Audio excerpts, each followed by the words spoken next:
Western Sociologists Chapter 4. Introducing Western Sociologists. Sociology is sometimes called the child of the Age of Revolution. This is because it was born in 19th century Western Europe, after revolutionary changes in the preceding 3 centuries that decisively changed the way people lived. 3 revolutions paved the way for the emergence of sociology: the Enlightenment, or the Scientific Revolution, the French Revolution, and the Industrial Revolution. These processes completely transformed not only European society, but also the rest of the world as it came into contact with Europe. In this chapter, the key ideas of 3 sociological thinkers, Karl Marx, Emile Durkheim, and Max Weber, will be discussed. As part of the classical tradition of sociology, they laid the foundation of the subject. Their ideas and insights have remained relevant even in the contemporary period. Of course, these ideas have also been subjected to criticism and have undergone major modifications. But since ideas about society are themselves influenced by social conditions, we begin with a few words about the context in which sociology emerged. The context of sociology, the modern era in Europe, and the conditions of modernity that we take for granted today were brought about by 3 major processes. These were the Enlightenment, or dawning of the Age of Reason, the quest for political sovereignty embodied in the French Revolution, and the system of mass manufacture inaugurated by the Industrial Revolution. Since these have been discussed at length in Chapter 1 of Introducing Sociology, here we will only mention some of the intellectual consequences of these momentous changes. Activity 1. Revisit the discussion of the coming of the modern age in Europe in Chapter 1 of Introducing Sociology. What sorts of changes were these 3 processes associated with? The Enlightenment. During the late 17th and 18th centuries, Western Europe saw the emergence of radically new ways of thinking about the world. Referred to as the Enlightenment, these new philosophies established the human being at the center of the universe, and rational thought as the central feature of the human being. The ability to think rationally and critically transformed the individual human being into both the producer and the user of all knowledge, that knowing subject. On the other hand, only persons who could think and reason could be considered as fully human. Those who could not remain deficient as human beings and were considered as not fully evolved humans, as in the case of the natives of primitive societies, or savages. Being the handiwork of humans, society was amenable to rational analysis and thus comprehensible to other humans. For reason to become the defining feature of the human world, it was necessary to displace nature, religion, and the divine acts of gods from the central position they had in earlier ways of understanding the world.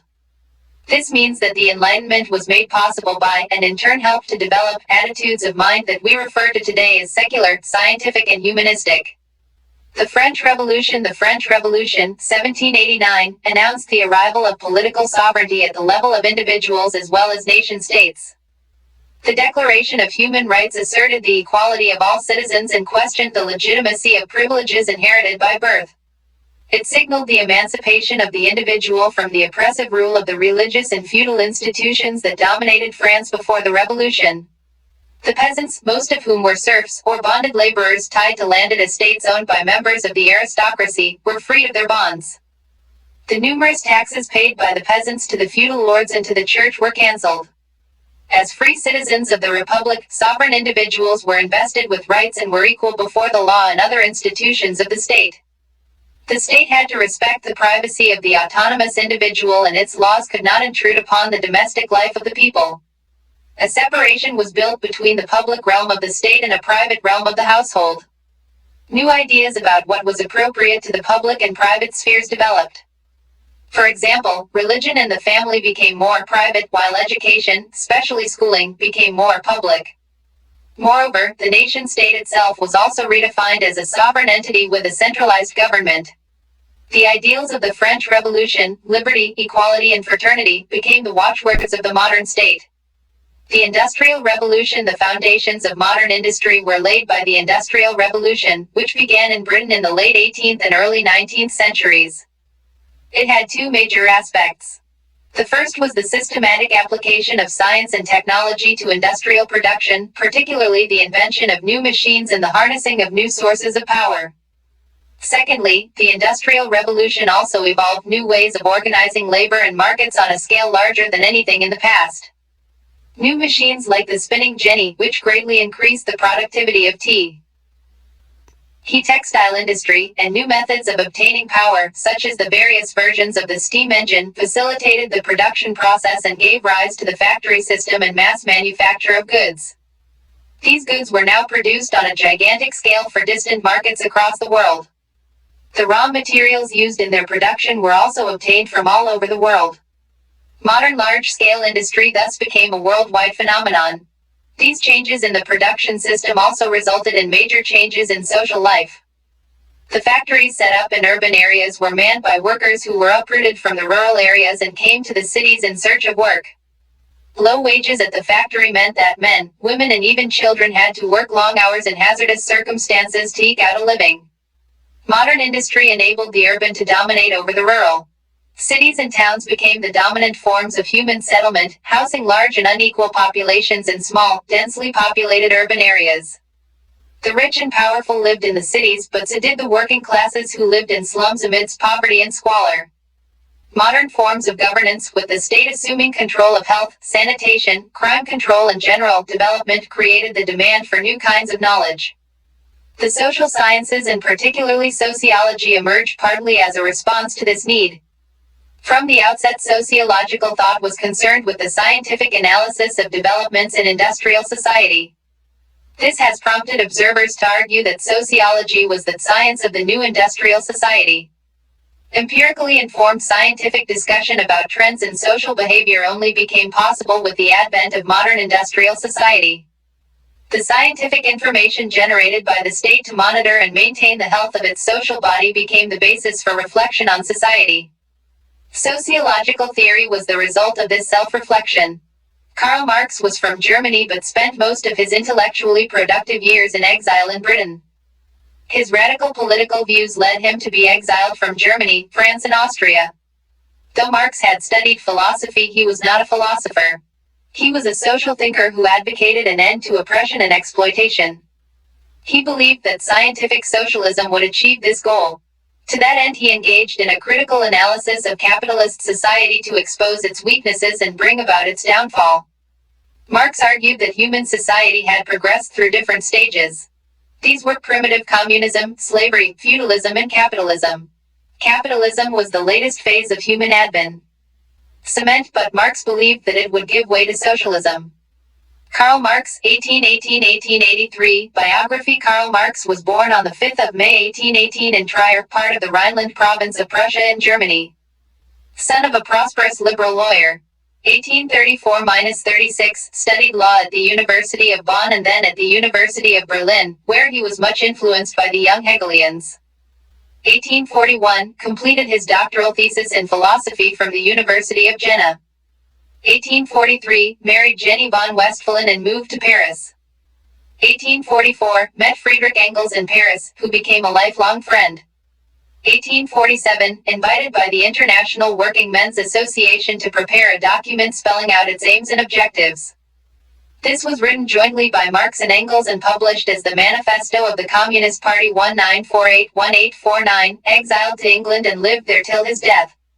1852, the 18th Brumaire of Louis Bonaparte published. 1859, a contribution to the Critique of Political Economy published. 1867, Capital, Volume I published.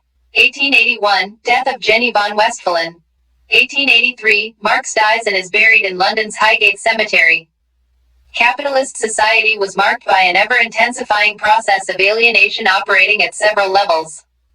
First, modern capitalist society is one where humans are more alienated from nature than ever before. Second, human beings are alienated from each other as capitalism individualizes previously collective forms of social organization, and as relationships get more and more market-mediated.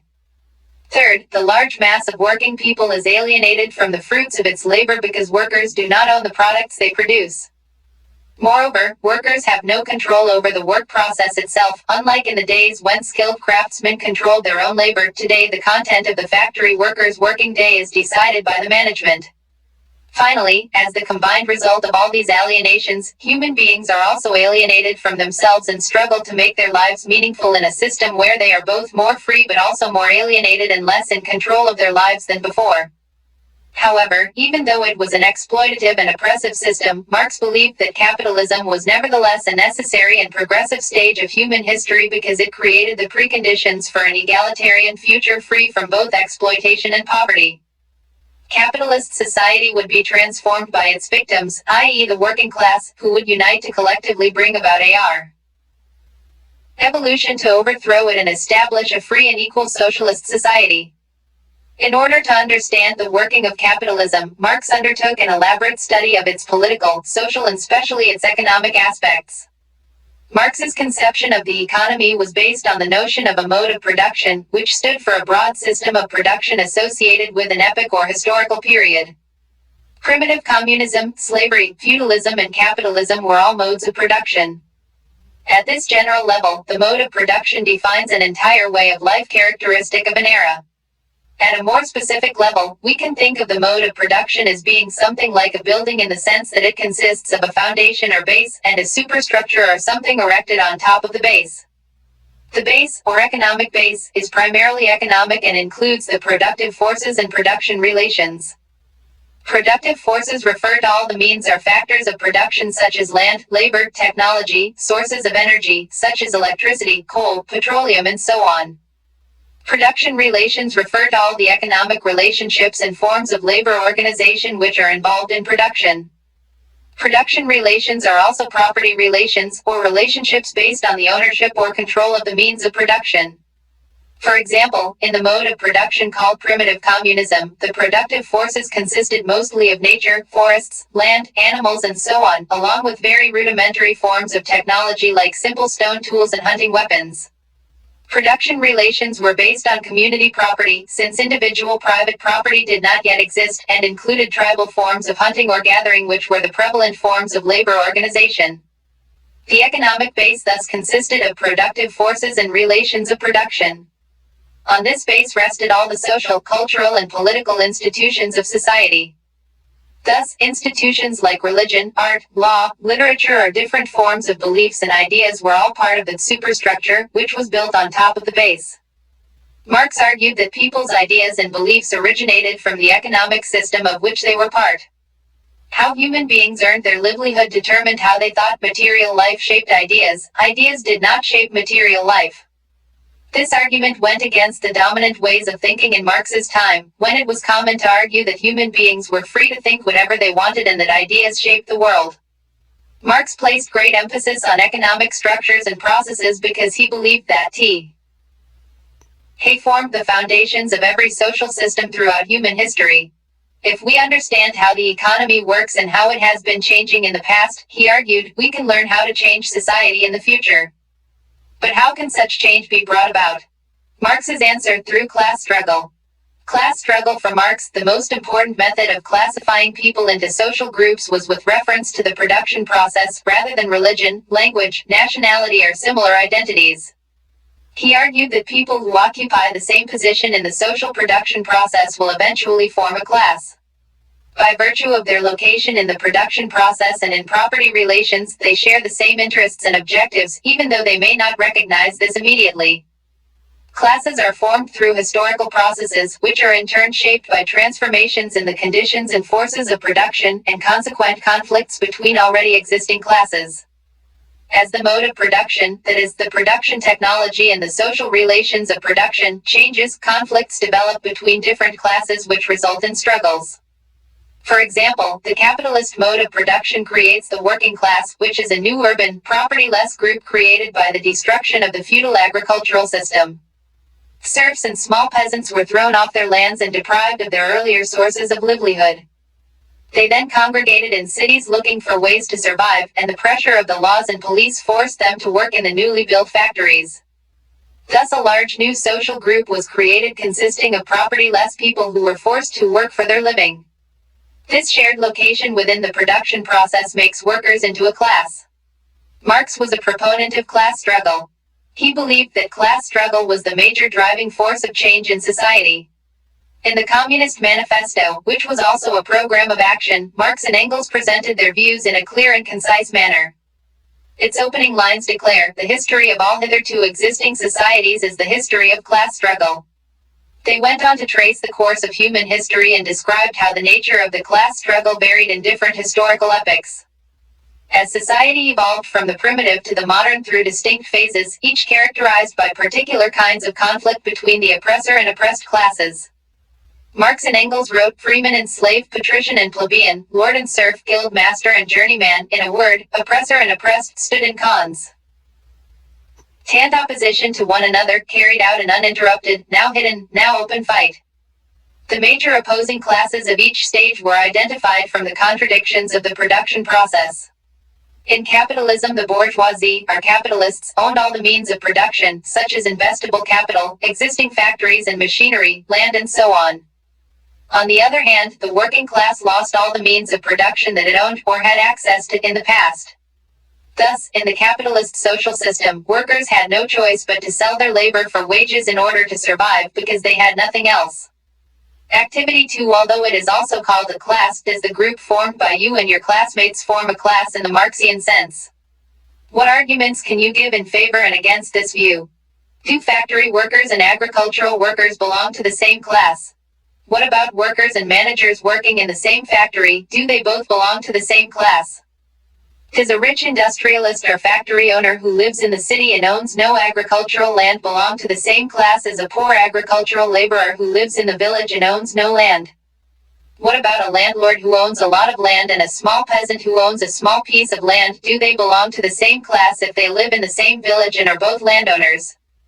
Think carefully about the reasons for your responses to these examples. Suggestion: try to imagine what interests the people mentioned in these examples may have in common. Think of the position they occupy in the larger social system, particularly in relation to the production process. Even when two classes are objectively opposed to each other, they do not automatically engage in conflict. For conflict to occur, it is necessary for them to become subjectively conscious of their class interests and identities, and therefore also of their rivals' interests and identities. It is only after this kind of class consciousness is developed through political mobilization that class conflicts occur. Such conflicts can lead to the overthrow of a dominant or ruling class, or coalition of classes, by the previously dominated or subordinated classes. This is called a revolution. In Marx's theory, economic processes created contradictions which in turn generated class conflict. But economic processes did not automatically lead to revolution. Social and political processes were also needed to bring about a total transformation of society. The presence of ideology is one reason why the relationship between economic and socio-political processes becomes complicated. In every epoch, the ruling classes promote a dominant ideology. This dominant ideology, or way of seeing the world, tends to justify the domination of the ruling class and the existing social order. For example, dominant ideologies may encourage poor people to believe that they are poor not because they are exploited by the rich but because of fate, or because of bad deeds in a previous life, and so on. However, dominant ideologies are not always successful, and they can also be challenged by alternative worldviews or rival ideologies. As consciousness spreads unevenly among classes, how a class will act in a particular historical situation cannot be predetermined. Hence, according to Marx, economic processes generally tend to generate class conflicts, though this also depends on political and social conditions. Given favorable conditions, class conflicts culminate in revolutions. Emile Durkheim, 1858–1917. Emile Durkheim was born on April 15, 1858 in Epinal in the Lorraine region of France on the German border. He was from an Orthodox Jewish family. His father, grandfather and great-grandfather were all rabbis or Jewish priests. Emile too was initially sent to a school for training rabbis. 1876, enters the École Normale Supérieure in Paris to study philosophy. 1887, appointed lecturer in social sciences and education at the University of Bordeaux. 1893, publishes Division of Labor and Society, his doctoral dissertation. 1895, publishes Rules of Sociological Method. 1897, founds Sociologique, the first social science journal in France, and publishes his famous study, Suicide. 1902, joins the University of Paris as the chair of education. Later in 1913, the chair was renamed Education and Sociology. 1912, publishes The Elementary Forms of the Religious Life. 1917, dies at the age of 59, heartbroken by the death of his son, André, in World War I. Emile Durkheim may be considered as the founder of sociology as a formal discipline, as he was the first to become a professor of sociology in Paris in 1913. Born into an Orthodox Jewish family, Durkheim was sent to a rabbinical school, a Jewish religious school, for his early education. By the time he entered the École Normale Supérieure in 1876, he broke with his religious orientation and declared himself an agnostic. However, his moral upbringing had an enduring influence on his sociological thinking. The moral codes were the key characteristics of a society that determined the behavior patterns of individuals. Coming from a religious family, Durkheim cherished the idea of developing a secular understanding of religion. It was in his last book, The Elementary Forms of Religious Life, that he was finally able to fulfill this wish. Society was for Durkheim a social fact which existed as a moral community over and above the individual. The ties that bound people in groups were crucial to the existence of society. These ties or social solidarities exerted pressure on individuals to conform to the norms and expectations of the group. This constrained the individual's behavior pattern, limiting variation within a small range. Constriction of choice in social action meant that behavior could now be predicted as it followed a pattern. So by observing behavior patterns, it was possible to identify the norms, codes, and social solidarities which governed them. Thus, the existence of otherwise invisible things like ideas, norms, values, and so on could be empirically verified by studying the patterns of social behavior of people as they related to each other in a society. For Durkheim, the social was to be found in the codes of conduct imposed on individuals by collective agreement. It was evident in the practices of everyday life. The scientific understanding of society that Durkheim sought to develop was based on the recognition of moral facts. He wrote, "Moral facts are phenomena like others. They consist of rules of action recognizable by certain distinctive characteristics. It must then be possible to observe them, describe them, classify them, and look for certain laws explaining them." Durkheim, 1964-32. Moral codes were manifestations of particular social conditions. Hence, the morality appropriate for one society was inappropriate for another. So for Durkheim, the prevailing social conditions could be deduced from the moral codes. This made sociology akin to the natural sciences and was in keeping with his larger objective of establishing sociology as a rigorous scientific discipline. Durkheim's vision of sociology as a new scientific discipline was characterized by two defining features. First, the subject matter of sociology, the study of social facts, was different from the other sciences. Sociology concerned itself exclusively with what he called the emergent level, that is, the level of complex collective life where social phenomena can emerge. These phenomena, for example, social institutions like religion or the family, or social values like friendship or patriotism, etc., were only possible in a complex whole that was larger than, and different from, its constituent parts. Although it is composed entirely of individuals, a collective social entity like a football or cricket team becomes something other than and much more than just a collection of 11 persons. Social entities like teams, political parties, street gangs, religious communities, nations, and so on belong to a different level of reality than the level of individuals. It is this emergent level that sociology studies. The second defining feature of Durkheim's vision of sociology was that, like most of the natural sciences, it was to be an empirical discipline. This was actually a difficult claim to make because social phenomena are by their very nature abstract. We cannot see a collective entity like the Jain community, or the Bengali, or Malayalam or Marathi speaking community, or the Nepalese or Egyptian national communities. At least, we cannot see them in the same straightforward way that we can see a tree or a boy or a cloud. Even when the social phenomenon is small, like a family or a theater group, we can directly see only the individuals who make up the collectivity. We cannot see the collectivity itself. One of Durkheim's most significant achievements is his demonstration that sociology, a discipline that dealt with abstract entities like social facts, could nevertheless be a science founded on observable, empirically verifiable evidence. Although not directly observable, social facts were indirectly observable through patterns of behavior. The most famous example of his use of a new kind of empirical data is in his study of suicide. Although each individual case of suicide was specific to the individual and her circumstances, the average rate of suicide aggregated across hundreds of thousands of individuals in a community was a social fact. Thus, social facts could be observed via social behavior and specially aggregated patterns of social behavior. So what are social facts? Social facts are like things. They are external to the individual but constrain their behavior. Institutions like law, education, and religion constitute social facts. Social facts are collective representations which emerge from the association of people. They are not particular to a person but of a general nature, independent of the individual. Attributes like beliefs, feelings, or collective practices are examples. Division of Labor and Society. In his first book, Division of Labor and Society, Durkheim demonstrated his method of analysis to explain the evolution of society from the primitive to the modern. He classified a society by the nature of social solidarity which existed in that society. He argued that while a primitive society was organized according to mechanical solidarity, modern society was based on organic solidarity. Mechanical solidarity is founded on the similarity of its individual members and is found in societies with small populations. It typically involves a collection of different self-sufficient groups where each person within a particular group is engaged in similar activities or functions. As the solidarity or ties between people are based on similarity in personal relationships, such societies are not very tolerant of differences, and any violation of the norms of the community attracts harsh punishment. In other words, mechanical solidarity-based societies have repressive laws designed to prevent deviation from community norms.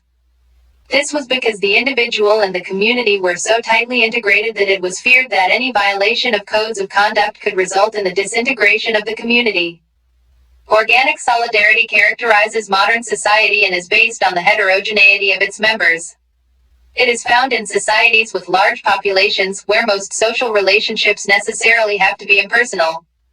Such a society is based on institutions, and each of its constituent groups or units is not self-sufficient but dependent on other units, groups for their survival.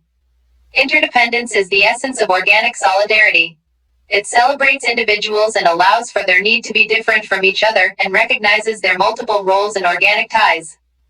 The laws of modern society are restitutive in nature rather than repressive.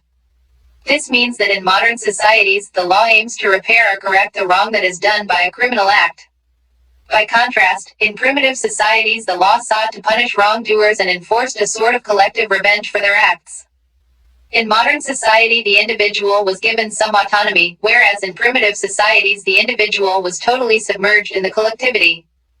A characteristic feature of modern societies is that individuals with similar goals come together voluntarily to form groups and associations. As these are groups oriented towards specific goals, they remain distinct from each other and do not seek to take over the entire life of its members. Thus, individuals have many different identities in different contexts. This enables individuals to emerge from the shadow of the community and establish their distinct identity in terms of the functions they perform and the roles they play. Since all individuals have to depend on others for the fulfillment of their basic needs like food, cloth, and shelter and education, their intensity of interaction with others increases.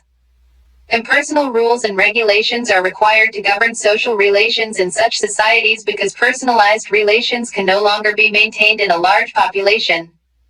The division of labor in society provides a good preview of Durkheim's enduring concerns. His effort to create a new scientific discipline with a distinct subject which can be empirically validated is clearly manifested in the way he discusses the different types of social solidarity as social facts.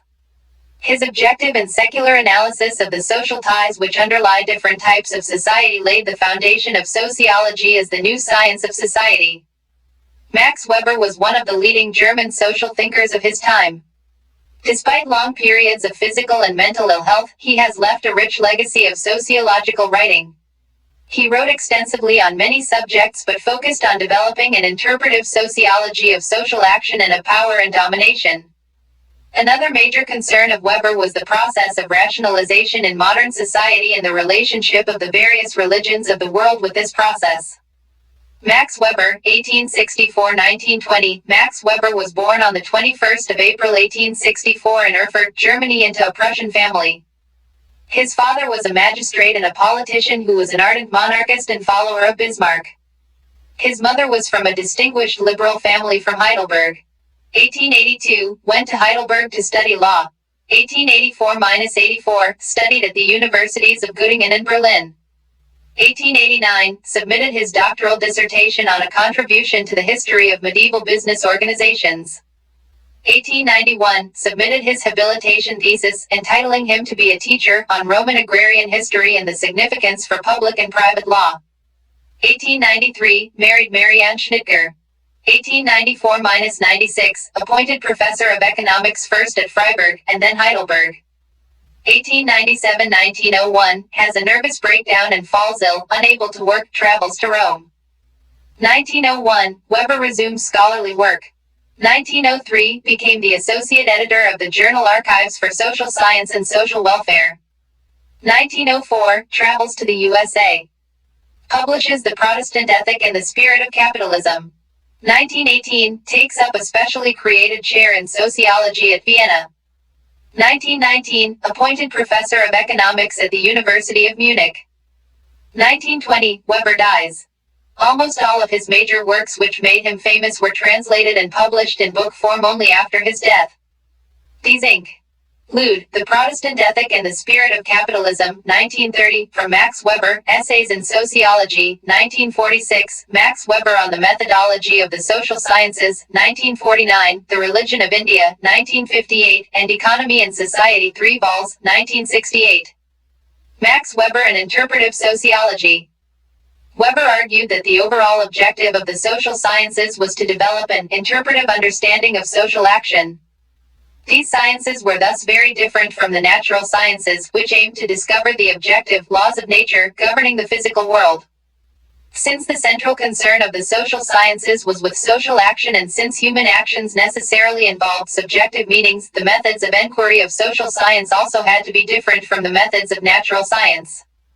For Weber, social action included all human behavior that was meaningful, that is, action to which actors attached a meaning. In studying social action, the sociologist's task was to recover the meanings attributed by the actor. Activity 3. Try to compare what Durkheim and Marx say about the social division of labor. They both agree that as society evolves, the social organization of production grows more complex, the division of labor becomes more detailed, and this creates unavoidable interdependencies among different social groups. But where Durkheim emphasizes solidarity, Marx emphasizes conflict. What do you think about this? Can you think of reasons why Marx may be wrong about modern society? For example, can you think of situations or examples where people are joining together to form groups or collectivities despite being from different class backgrounds and having conflicting interests? What counter-arguments could you give to persuade someone that Marx may still have a point? Can you think of reasons why Durkheim may be wrong about modern society giving more freedom to the individual? For example, isn't it true that the spread of mass communication, especially through television, has tended to standardize popular fashion in things like clothes or music? Today, young people in different social groups, different countries, states or regions are now more likely to be listening to the same music or wearing the same kind of clothes than ever before. Does this make Durkheim wrong? What could be the arguments for and against in this context? Remember, sociology is not like mathematics where there is usually only one right answer. In anything to do with society and human beings, it is possible that there are many right answers. Or that an answer is right in one context but wrong in another, or that it is partly right and partly wrong, and so on. In other words, the social world is very complex, and it changes from time to time and from place to place. This makes it all the more important to learn how to think carefully about the reasons why a particular answer may be right or wrong in a particular context. To accomplish this task, the sociologist had to put themselves in the actor's place and imagine what these meanings were or could have been. Sociology was thus a systematic form of empathetic understanding, that is, an understanding based not on feeling for sympathy, but feeling with empathy. The empathic, or empathetic, understanding which sociologists derive from this exercise enables them to access the subjective meanings and motivations of social actors. Weber was among the first to discuss the special and complex kind of objectivity that the social sciences had to cultivate. The social world was boxed it on subjective human meanings, values, feelings, prejudices, ideals, and so on. In studying this world, the social sciences inevitably had to deal with these subjective meanings. In order to capture these meanings and describe them accurately, social scientists had to constantly practice empathetic understanding by putting themselves, imaginatively, in the place of the people whose actions they were studying. But this investigation had to be done objectively even though it was concerned with subjective matters. Thus, empathetic understanding required the sociologist to faithfully record the subjective meanings and motivations of social actors without allowing her own personal beliefs and opinions to influence this process in any way. In other words, sociologists were meant to describe, not judge, the subjective feelings of others. Weber called this kind of objectivity value neutrality.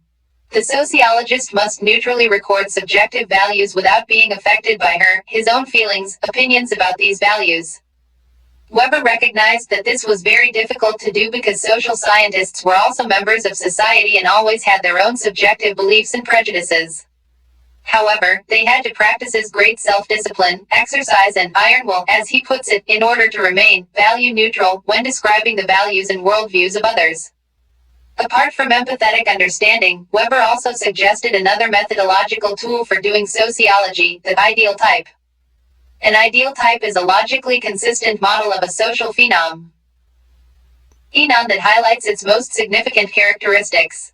Being a conceptual tool designed to help analysis, it is not meant to be an exact reproduction of reality. Ideal types may exaggerate some features of phenomenon that are considered to be analytically important and ignore or downplay others. Obviously, an ideal type should correspond to reality in a broad sense, but its main job is to assist analysis by bringing out important features and connections of the social phenomenon being studied. An ideal type is to be judged by how helpful it is for analysis and understanding, not by how accurate or detailed a description it provides. The ideal type was used by Weber to analyze the relationship between the ethics of world religions and the rationalization of the social world in different civilizations. It was in this context that Weber suggested that ethics of certain Protestant sects within Christianity had a deep influence on the development of capitalism in Europe. Weber again used the ideal type to illustrate the three types of authority that he defined as traditional, charismatic, and rational legal. While the source of traditional authority was custom and precedence, charismatic authority derived from divine sources or the gift of grace, and rational legal authority was based on legal demarcation of authority. Rational legal authority which prevailed in modern times was epitomized in the bureaucracy.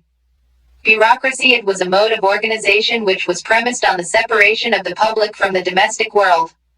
This meant that behavior in the public domain was regulated by explicit rules and regulations. Moreover, as a public institution, bureaucracy restricted the power of the officials in regard to their responsibilities and did not provide absolute power to them. Bureaucratic authority is characterized by these features: I. Functioning of officials, E. Hierarchical ordering of positions, E. Reliance on written document, IV. Office management, and V. Conduct in office. I. Functioning of officials. Within the bureaucracy, officials have fixed areas of official jurisdiction, governed by rules, laws and administrative regulations. The regular activities of the bureaucratic organization are distributed in a fixed way as official duties. Moreover, commands are issued by higher authorities for implementation by subordinates in a stable way, but the responsibilities of officials are strictly delimited by the authority available to them. As duties are to be fulfilled on a regular basis, only those who have the requisite qualifications to perform them are employed. Official positions in a bureaucracy are independent of the incumbent as they continue beyond the tenure of any occupant. E. Hierarchical ordering of positions. Authority and office are placed on a graded hierarchy where the higher officials supervise the lower ones. This allows scope of appeal to a higher official in case of dissatisfaction with the decisions of lower officials. E. Reliance on written document. The management of a bureaucratic organization is carried out on the basis of written documents, the files, which are preserved as records. There is cumulation in the decision-making of the bureau, or office. It is also a part of the public domain which is separate from the private life of the officials. IV. Office management. As office management is a specialized and modern activity, it requires trained and skilled personnel to conduct operations. V. Conduct in office. As official activity demands the full-time attention of officials irrespective of his delimited hours in office, hence an official's conduct in office is governed by exhaustive rules and regulations. These separate his public conduct from his behavior in the private domain. Also, since these rules and regulations have legal recognition, officials can be held accountable. Weber's characterization of bureaucracy as a modern form of political authority demonstrated how an individual actor was both recognized for his skills and training and given responsibilities with the requisite authority to implement them. The legal delimitation of tasks and authority constrained unbridled power and made officials accountable to their clients as the work was carried out in the public domain. Activity 4. To what extent do you think the following groups or activities involve the exercise of bureaucratic authority in Weber's sense? At your class, B, your school, Panchayat Samiti in a village, E, a fan association for a popular film star, F, a group of regular commuters on a train or bus route, G, a joint family, H, a village community, I, the crew of a ship, J, a criminal gang, K, the followers of a religious leader, and L, an audience watching a film in a cinema hall. Based on your discussions, which of these groups would you be willing to characterize as bureaucratic? Remember, you must discuss reasons both for as well as against, and listen to people who disagree with. Glossary: alienation, a process in capitalist society by which hum and beings are separated and distanced from, or made strangers to, nature, other human beings, their work and its product, and their own nature or self.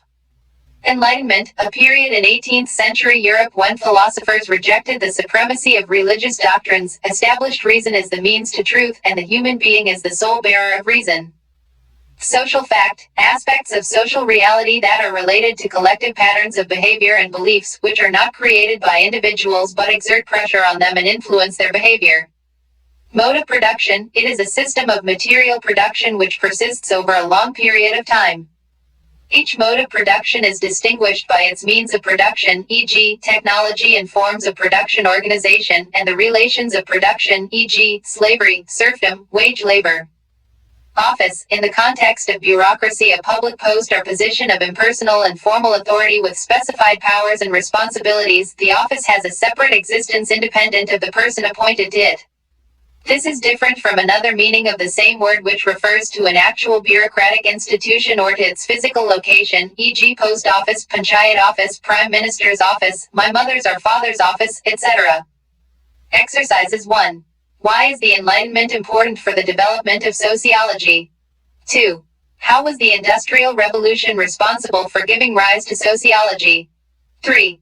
What are the various components of a mode of production? 4. Why do classes come into conflict, according to Marx? 5. What are social facts? How do we recognize them? 6. What is the difference between mechanical and organic solidarity? 7. Show, with examples, how moral codes are indicators of social solidarity. 8. What are the basic features of bureaucracy? 9. What is special or different about the kind of objectivity needed in social science? 10. Can you identify any ideas or theories which have led to the formation of social movements in India in recent times? 11. Try to find out what Marx and Weber wrote about India. 12. Can you think of reasons why we should study the work of thinkers who died long ago? What could be some reasons to not study them? References. Bendix, Reinhard. 1960. Max Weber, An Intellectual Portrait, Anchor Books. New York. Durkheim, Emile. 1964. The Division of Labor in Society, Trans. By George Simpson, Macmillan, New York. Ig Now. 2004. ESO 30.